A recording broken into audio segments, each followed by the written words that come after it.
বলছি আমার ভিডিওটা নিশ্চয়ই দেখেছো, চিনতে পেরেছো বলছো। তো শুভ ভাইয়ের এরকম হয়েছে, সব ভিডিওতে বলাই আছে, তোমাকে নতুন করে কি বলবো। তো তুমি কিছু বলেছিলে যে ওকে একটু সাহায্য করব, তো এখন তো দেখা হয়ে গেল, এখন কি একটু সাহায্য করতে পারো ওকে? তোমার সাধ্য মতন দিলেই হবে।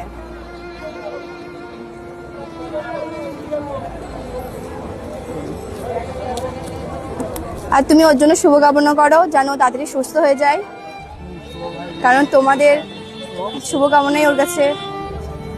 আমরা আজকে মায়াপুরে চলে এসেছিলাম, মায়াপুরে চলে এসেছে সবার কাছ থেকে শুভ ভাইয়ের জন্য, শুভর জন্য সবার কাছে সাহায্য চাইছিলাম। আর এ অনেকদিন ধরেই আমাদের খোঁজ করছিল, হঠাৎ করে আজকে মায়াপুরে দেখা হয়ে গেল, আর এর থেকেও কিছু সাহায্য দিল।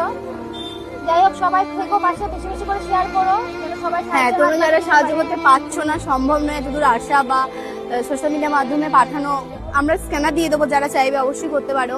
আর ভিডিওটি একটু শেয়ার করে দিও, যেন কোনো মহান ব্যক্তির কাছে পৌঁছে যায়, যিনি একটু ভালো টাকা ডোনেট করতে পারে, তাতে যেন সুস্থ হয়ে যায়। আর শুভকামনা করো ও যেন তাতে সুস্থ হয়ে যায়।